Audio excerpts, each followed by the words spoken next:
ಲೋಕಸಭೆಯಲ್ಲಿ ಇವತ್ತು ಸಾರ್ವಜನಿಕ ಪರೀಕ್ಷಾ ಅಕ್ರಮ ತಡೆ ಮಸೂದೆ ಬಿಲ್ ಪಾಸಾಗಿ ಕಾನೂನಾಯಿತು. ಕಾನೂನು ಆಗ್ಬೇಕಂದ್ರೆ ರಾಜ್ಯಸಭೆಯಲ್ಲೂ ಪಾಸ್ ಆಗಬೇಕು, ಅದು ನಾಳೆ ಆಗುವ ಸಾಧ್ಯತೆ ಇದೆ. ಲೋಕಸಭೆಯಲ್ಲಂತೂ ಆಯಿತು, ಧ್ವನಿಮತದಿಂದ ಅಂಗೀಕಾರ. ಸಚಿವ ಜಿತೇಂದ್ರ ಸಿಂಗ್ ಅವರು ಇದನ್ನು ಮಂಡನೆ ಮಾಡಿದರು, ಅದರ ಮೇಲೆ ಚರ್ಚೆಯಾಯಿತು. ಚರ್ಚೆಯ ನಂತರ ಮತಕ್ಕೆ ಹಾಕಿದ್ರು, ಬಿಲ್ ಪಾಸ್ ಆಯಿತು.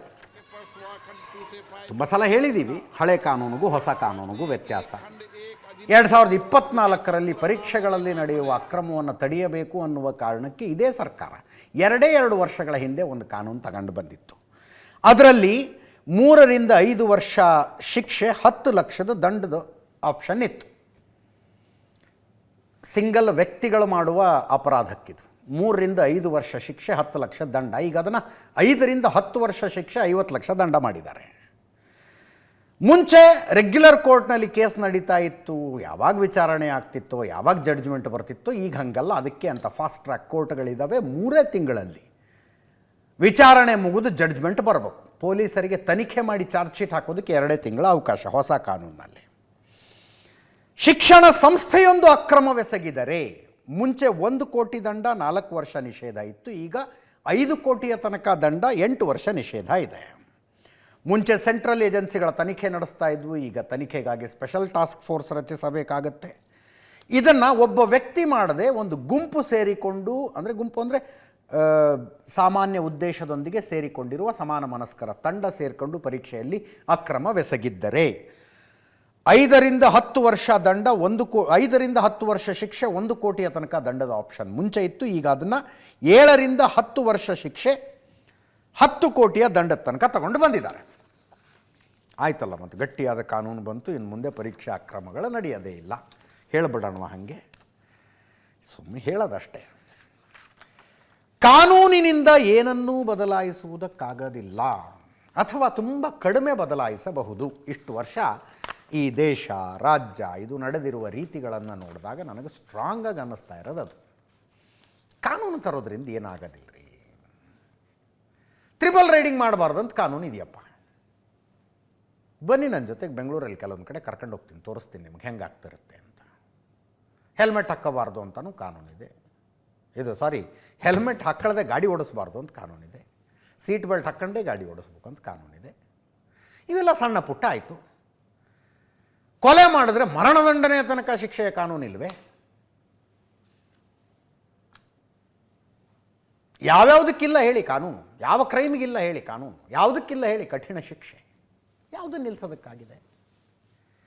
ಒಂದು ಫಂಡಮೆಂಟಲ್ ಚೇಂಜು ಪೋಷಕರಿಂದ ಹಿಡಿದು ಸರ್ಕಾರದ ತನಕ ಎಲ್ಲರಲ್ಲೂ ಬರಬೇಕಾಗಿರೋದು ಒಂದು ಫಂಡಮೆಂಟಲ್ ಚೇಂಜ್ ಇದೆ. Change in thinking. ಅದು ಬಂದಾಗ ಬಹುಶಃ ನಾನು ನೀಟನ್ನು ದೃಷ್ಟಿಕೋನದಲ್ಲಿ ಇಟ್ಕೊಂಡು ಹೇಳ್ತಾ ಇರೋದು. ಸುಮ್ಮನೆ ಡೇಟಾ ನೋಡ್ತಾ ಇದ್ದೆ. ಈ ವರ್ಷದ್ದು ಟೋಟಲ್ ಹುಡುಗರು ಎಷ್ಟು ಜನ ಅಪಿಯರ್ ಆಗಿದ್ದು? 22,09,318 ಮಕ್ಕಳು. ಇದು ಲಾಸ್ಟ್ ಇಯರ್ ಡೇಟಾ. ಇದು 22,09,318 ಮಕ್ಕಳು ಅಪಿಯರ್ ಆದರು ನೀಟ್ ಎಂಟ್ರೆನ್ಸಿಗೆ. ಕ್ವಾಲಿಫಿಕೇಷನ್ ಅಂತ ಒಂದಿದೆ, ಎಲ್ಲರೂ ಕ್ವಾಲಿಫೈ ಆಗೋದಕ್ಕಾಗೋದಿಲ್ಲ. ಕ್ವಾಲಿಫೈ ಆದವರೆಷ್ಟು? 12,36,531 ಮಕ್ಕಳು. ಅಲ್ಲಿಗೆ ಹತ್ತತ್ರ 10 ಲಕ್ಷ ಮಕ್ಕಳು ಕ್ವಾಲಿಫೈ ಆಗಲಿಲ್ಲ. ಅವ್ರ ಕಾಲೇಜು ಯಾವುದು, ಸೀಟ್ ಸಿಗುತ್ತಾ, ಗೌರ್ಮೆಂಟ್ ಸೀಟಾ, ಅದೆಲ್ಲ ಆಮೇಲಿಂದ ಬಿಡಿ, ಕ್ವಾಲಿಫೈ ಆಗಲಿಲ್ಲ ಅವರು. ಹತ್ತತ್ರ 10 ಲಕ್ಷ ಮಕ್ಕಳು. ಆ 10 ಲಕ್ಷ ಮಕ್ಕಳ ಪೈಕಿ ಕನ್ಸರ್ವೇಟಿವ್ ಎಸ್ಟಿಮೇಟ್ 5 ರಿಂದ 6 ಲಕ್ಷ ಮಕ್ಕಳಾದರೂ ಕಷ್ಟಪಟ್ಟು ಓದಿರ್ತಾವ? ಕಷ್ಟಪಟ್ಟು ಓದಿರ್ತಾರೆ. ಅವ್ರಿಗೊಂದು ಯಾವುದೋ ಕೋಚಿಂಗ್ ಕ್ಲಾಸಿಗೆ ಅಂತ ತಂದೆ ತಾಯಿ ಹಾಕಿರ್ತಾರೆ, ಲಕ್ಷಗಟ್ಟಲೆ ದುಡ್ಡು ಕೊಟ್ಟಿರ್ತಾರೆ. ಕನಿಷ್ಠ 2 ವರ್ಷಗಳ ಶ್ರಮ, ಕನಿಷ್ಠ 2 ವರ್ಷ ಹೋಯ್ತು ಅವ್ರದ್ದು. ಅವ್ರ ಎಂಟ್ರೆನ್ಸ್ನಲ್ಲೇ ಕ್ವಾಲಿಫೈ ಆಗಲೇ ಇಲ್ಲ ಅವರು. ಅವರ ಪೈಕಿ ಎಷ್ಟು ಮಕ್ಕಳಿಗೆ ನಿಜವಾಗಿಯೂ ವೈದ್ಯರಾಗುವ ಪ್ಯಾಷನ್ ಇದೆ ಅನ್ನೋ ಪ್ರಶ್ನೆ ಯಾರು ಕೇಳಿದ್ರ? ಯಾರು ಉತ್ತರ ತಗೊಂಡ್ರ? ಯಾರೊಬ್ಬರು ಕೇಳಿದ್ರ? Do you really want to become a doctor? No. ಪರಿಸ್ಥಿತಿ ಹೆಂಗಾಗ್ಬಿಟ್ಟಿದೆ ಅಂದರೆ, ನಮ್ಮ ಅಪ್ಪನ ಕಾಲಕ್ಕಿತ್ತಂತೆ ಮೆಟ್ರಿಕ್ ಒಂದು ಪಾಸ್ ಮಾಡ್ಕೊಂಬಿಡು, ಆಮೇಲೆ ನಿನಗೇನು ತಿಳಿಯುತ್ತೋ ಅದನ್ನು ಮಾಡು ಅಂತಿದ್ರಂತೆ. ಮೆಟ್ರಿಕ್ ಅಂದರೆ SSLC 10th ಸ್ಟ್ಯಾಂಡರ್ಡ್. ಅದೊಂದು ಮಾಡ್ಕೊಂಬಿಡು, ಬೇಸ್ ಅದೊಂದು ಆಗಿಬಿಡ್ಲಿ, ಆಮೇಲೆ ನಿನಗೇನು ಮನಸ್ಸಿಗೆ ಬರುತ್ತೋ ಅದನ್ನು ಮಾಡು ಅಂತಿದ್ರಂತೆ. ನಮ್ಮ ಕಾಲಕ್ಕೆ ಬರ್ತಾ ಬರ್ತಾ ಹೆಂಗಾಗ್ಬಿಟ್ಟಿತ್ತು, ಡಿಗ್ರಿ ಒಂದು ಮುಗಿಸ್ಕೊಂಬಿಡು, ಆಮೇಲೆ ನಿನಗೇನು ಮನಸ್ಸು ಬರುತ್ತೋ ಅದನ್ನು ಮಾಡಿ ಅಂತೆ. ಒಂದು ಡಿಗ್ರಿ ಇರಲಿ ಕೈಯಲ್ಲಿ. ಈಗ ಎಂಜಿನಿಯರಿಂಗ್ ಒಂದು ಮಾಡ್ಕೊಂಡು ಬಿಡು, ಆಮೇಲೆ ನಿನ್ನ ಮನಸ್ಸಿಗೆ ಏನು ಬರುತ್ತೋ ಅದನ್ನು ಮಾಡಿ ಅಂತೆ ಅನ್ನೋ ಕಾಲ ಬಂತು. ಅದು ಬೇಸಿಕ್ ಅನ್ನೋ ಹಂತಕ್ಕೆ ಬಂದುಬಿಡ್ತು. Whether that boy or girl is made for that or not. ಕೆಲವು ಮಕ್ಕಳು ನೀಟ್ಗೂ ಪ್ರಿಪೇರ್ ಆಗ್ತಿರ್ತಾರಂತೆ, JEE ಪ್ರಿಪೇರ್ ಆಗ್ತಿರ್ತಾರಂತೆ. ನೀಟ್ ಪಾಸ್ ಆದರೆ ಡಾಕ್ಟರ್ ಆಗೋದು, JEE ಪಾಸ್ ಆದರೆ IITಗೆ ಸೇರ್ಕೊಂಡು ಇಂಜಿನಿಯರ್ ಆಗೋದು. ಒಂದು ದಕ್ಷಿಣ ಧ್ರುವ, ಒಂದು ಉತ್ತರ ಧ್ರುವ. What are you made for? ಯಾರು ಕೇಳ್ತಾರೆ ಪ್ರಶ್ನೆ? 22 ಲಕ್ಷ ಮಕ್ಕಳು ಬರೀತಾರೆ ನೀಟ್ ಎಕ್ಸಾಮಿಗೆ. ಕಳೆದ ವರ್ಷದ ತನಕ ಅವೈಲೇಬಲ್ ಇದ್ದ ಟೋಟಲ್ ಮೆಡಿಕಲ್ ಸೀಟ್ ಎಷ್ಟು ಈ ದೇಶದಲ್ಲಿ? ಈ ಸಲ 1,36,000 ಸೀಟೇನೋ ಆಗಿದ್ದಾವೆ. ಕಳೆದ ವರ್ಷ ಮ್ಯಾಕ್ಸಿಮಮ್ 1,25,000ನ 1,25,000 ಮ್ಯಾಕ್ಸಿಮಮ್ ಅನ್ಕೊಳ್ಳಿ, 1,25,000 ಸೀಟಿದ್ವು. 22 ಲಕ್ಷ ಮಕ್ಕಳು ಅಪಿಯರ್ ಆಗಿರೋದು 1,25,000 ಸೀಟಿಗೆ. ಕ್ವಾಲಿಫೈ ಆಗಿದ್ದ 12,36,531 ಜನ ಸ್ಪರ್ಧೆ ಮಾಡ್ತಾ ಇರೋದು 1,25,000 ಸೀಟಿಗೆ. ಅದರಲ್ಲಿ ಕಡಿಮೆ ಖರ್ಚಿನಲ್ಲಿ ಆಗುವ ಗವರ್ನಮೆಂಟ್ ಸೀಟ್ ಇರೋದು 55,000ದಿಂದ 60,000 ತನಕ. ಗೌರ್ಮೆಂಟ್ MBBS ಸೀಟ್ಸ್ ಕಡಿಮೆ ಖರ್ಚಿನಲ್ಲಿ ಆಗೋದು. ಈ 12,36,531 ಕ್ವಾಲಿಫೈಡ್ ವಿದ್ಯಾರ್ಥಿನಿಯರ ಪೈಕಿ ಯಾರ ಮನೆಯ ಆರ್ಥಿಕ ಸ್ಥಿತಿ ಹೆಂಗಿದೆ, ಗೌರ್ಮೆಂಟ್ ಸೀಟ್ ಸಿಕ್ಕರೆ ಮಾತ್ರ ಓದಬಲ್ಲೆವು, ಡಾಕ್ಟರ್ ಆಗಬಲ್ಲೆವು ಅನ್ನೋ ಸ್ಥಿತಿಲಿ ಎಷ್ಟು ಜನ ಇದ್ದಾರೆ? ಆ ಅಷ್ಟು ಜನರ ಪೈಕಿ ಅವೈಲೇಬಲ್ ಇರೋದು 55,000ದಿಂದ 60,000 ಸೀಟ್ ಅಷ್ಟೇ.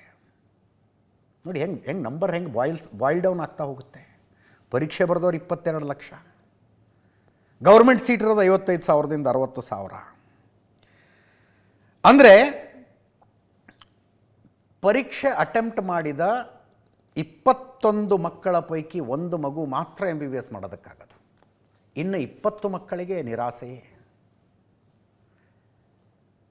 21 ಮಕ್ಕಳ ಪರೀಕ್ಷೆ ಬರೆದ್ರೆ ಒಬ್ಬ ಮಗುವಿಗೆ ಒಂದು ಸೀಟ್ ಸಿಗುತ್ತೆ.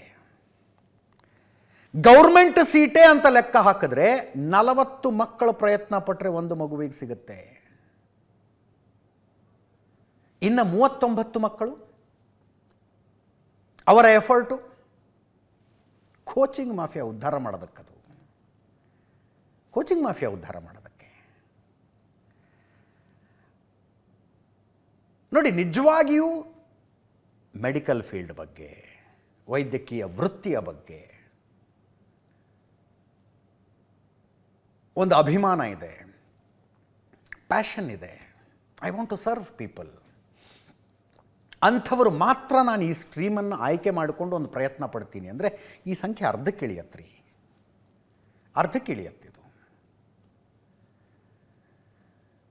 ಕೋಚಿಂಗ್ ಮಾಫಿಯಾ 72,000 ಕೋಟಿ ರೂಪಾಯಿದ್ದು ಅಂತಾರೆ ಈ ದೇಶದಲ್ಲಿ. I don't have exact numbers, ನಾನು ಪ್ಯಾನಲಿಸ್ಟ್ಗಳು ಹೇಳ್ತಾ ಇದ್ದೀನಿ. ಅರ್ಧ ಸ್ಟೂಡೆಂಟ್ಸ್ ಕಡಿಮೆ ಆದರೆ 72,000 ಕೋಟಿ ಇದ್ದು 36,000 ಕೋಟಿಗೆ ಇಳಿಯುತ್ತದು. ನೋಡಿ, 22 ಲಕ್ಷ ಮಕ್ಕಳು 2 ವರ್ಷ, 3 ವರ್ಷ, 4 ವರ್ಷ, ಕೆಲವರು ಹೇಳ್ತಾ ಇದ್ದಾರೆ 6ನೇ ಕ್ಲಾಸು 7ನೇ ಕ್ಲಾಸಿಂದಾನೇ ನೀಟ್ ಅಂತ ಪ್ರಿಪೇರ್ ಮಾಡ್ಸೋಕ್ಕೆ ಶುರು ಮಾಡ್ತಾರಂತೆ ತಂದೆ ತಾಯಿ. ನೀಟಿಗೆ ತಯಾರಾಗಿ ನೀನು ಅಂತ. ಎಲ್ಲಿಯ ತನಕ ಈ ಪ್ರಮಾಣದ ಬೇಡಿಕೆ ಇರುತ್ತೋ ಅಲ್ಲಿಯ ತನಕ ಈಗ ಪಾಸಾದ ಕಾನೂನನ್ನು ಕೂಡ ಬೈಪಾಸ್ ಮಾಡಿ ಪರೀಕ್ಷಾ ಕ್ರಮ ಎಸಗೋದಕ್ಕೊಂದು ದಾರಿ ಕಂಡ್ಕೊತಾರೆ. ಒಂದಲ್ಲ ಒಂದು ದಾರಿ ಕಂಡ್ಕೊತಾರೆ. ಹೊಸ ಟೆಕ್ನಾಲಜಿ ಕಂಡ್ಕೊಳ್ಳಿಲ್ವಾ? ಯಾವನೋ ಹಿಡನ್ ಕ್ಯಾಮ್ರಾ ಹಾಕ್ಕೊಂಬರ್ತಾನಂತೆ, ಕ್ವಶನ್ ಪೇಪರ್ ಫೋಟೋ ತೆಗೆದು ಕಳಿಸ್ತಾನಂತೆ, ಕಿವಿಯ ಒಳಗೊಂದು ಬ್ಲೂಟೂತ್ ಇಟ್ಕೊಂಡಿರ್ತಾರಂತೆ, ಹೊರಗಿನಿಂದ ಫೋನ್ ಮಾಡಿ ಹೇಳ್ತಾರಂತವ್ರು ಆನ್ಸರ್. ಈ ಹಂತಕ್ಕೆ ಬಂದಿದೆ. ದಾರಿ ಹುಡುಕ್ತಾ ಇರ್ತಾರೆ. ಎಷ್ಟು ಕಾನೂನುಗಳಿಲ್ಲ ರೀ. ಒಂದಕ್ಕಿಂತ ಒಂದು ಘನಘೋರ ಶಿಕ್ಷೆ ಕಾನೂನಿಲ್ವಾ? ಆ ಅಪರಾಧಗಳೆಲ್ಲ ನಿಂತು ಹೋಗ್ಬಿಟ್ವಾ?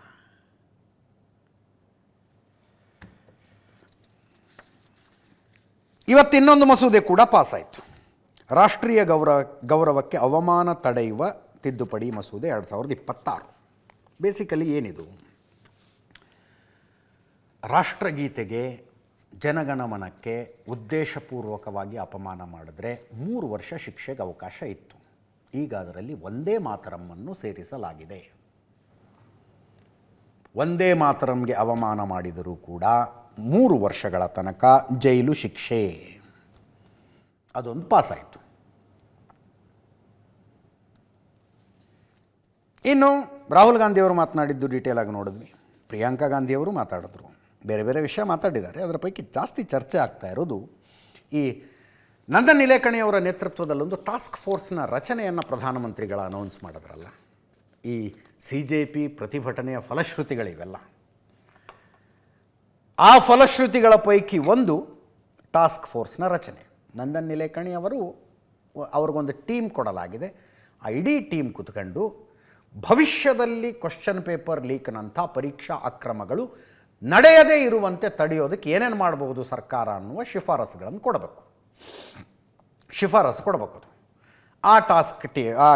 ಆ ಟಾಸ್ಕ್ ಫೋರ್ಸ್ನಲ್ಲಿ ಬೇರೆ ಬೇರೆ ಜನ ಇದ್ದಾರೆ. ಅವರ ಪೈಕಿ ಒಬ್ಬರ ಬಗ್ಗೆ ಪ್ರಿಯಾಂಕಾ ಗಾಂಧಿಯವರು ಮಾತಾಡಿದ್ರು, ಗೋಮೂತ್ರ ಎಕ್ಸ್ಪರ್ಟ್ ಅಂತ. ಯಾರ ಬಗ್ಗೆ ಮಾತಾಡಿದ್ರು ಅಂತ ನೋಡಿದಾಗ ಮದ್ರಾಸ್ IITಯಲ್ಲಿದ್ದರು ಮುಂಚೆ, ಕಾಮಕೋಟಿ ಅಂತ. ಅವರು ಗೋಮೂತ್ರ ಶಿಲೀಂಧ್ರನಾಶಕ ಗುಣಗಳನ್ನು ಹೊಂದಿದೆ ಅಂತ ಮಾತಾಡಿದರು ಮುಂಚೆ. ಅದನ್ನು ಉಲ್ಲೇಖಿಸಿ ಮಾತಾಡಿದ್ದಾರೆ ಅಂತ ಗೊತ್ತಾಯಿತು. ಪ್ರಿಯಾಂಕಾ ಗಾಂಧಿಯವರೇನು ಹೆಸರು ಬಳಸಿರಲಿಲ್ಲ, ಬಟ್ ಅವ್ರ ಬಗ್ಗೆನೇ ಮಾತಾಡಿದ್ದು ಅಂತ ಗೊತ್ತಾಯಿತು.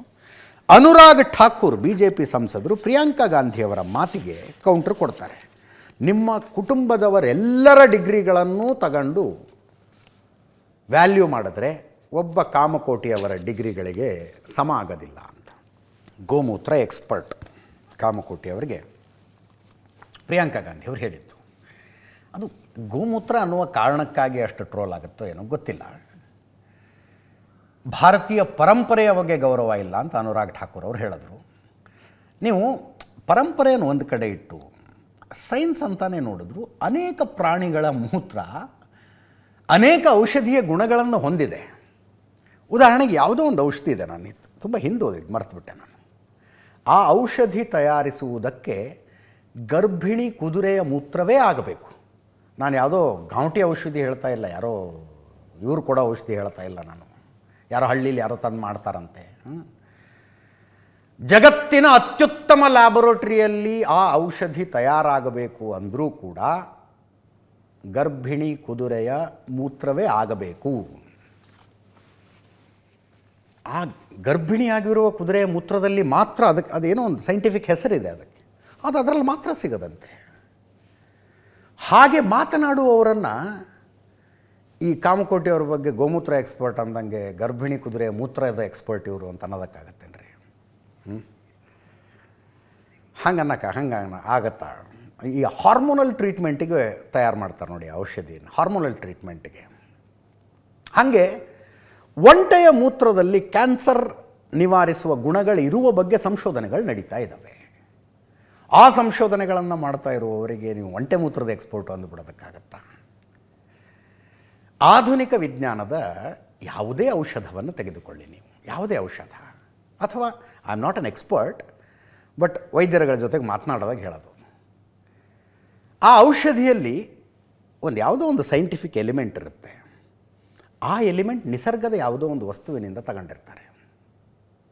ನಿಸರ್ಗದ ಯಾವುದೋ ಒಂದು ವಸ್ತು. ಆಧುನಿಕ ವಿಜ್ಞಾನ ಅದನ್ನು ಮಾಡುತ್ತೆ. ಈ ರೋಗವನ್ನು ಗುಣಪಡಿಸುವುದಕ್ಕೆ ಇಂಥದ್ದೊಂದು ರಸಾಯನ ಬೇಕು,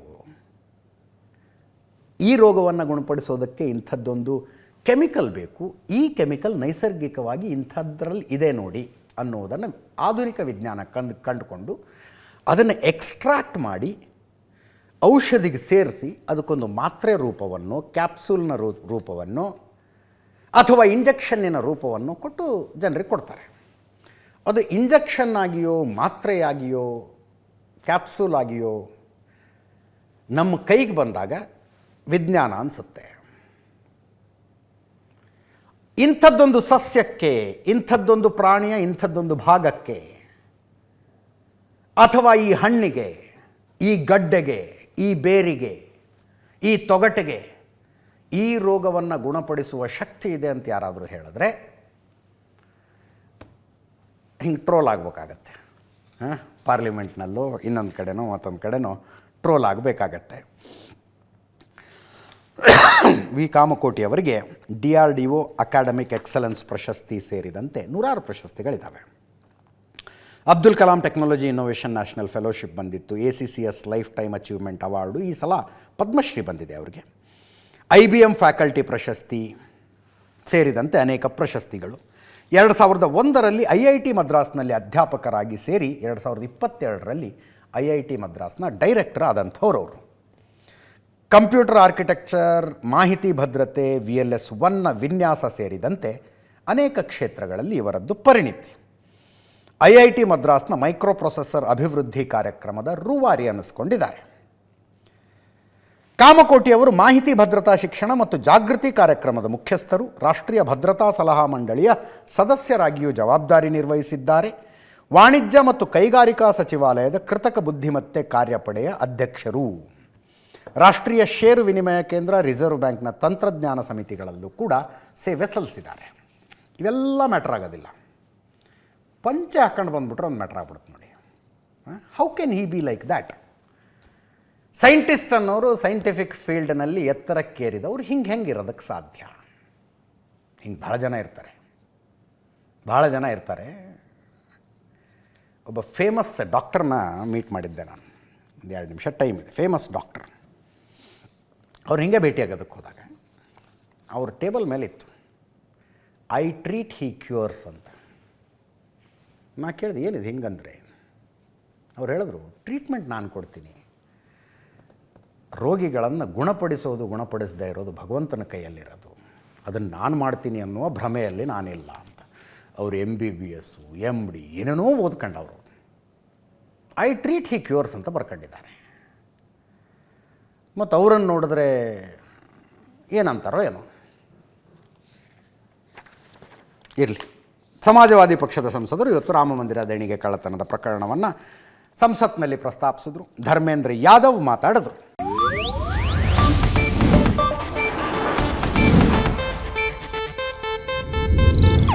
ಇದು ಏಷ್ಯಾನೆಟ್ ನ್ಯೂಸ್ ನೆಟ್ವರ್ಕ್ ಪ್ರಸ್ತುತಿ.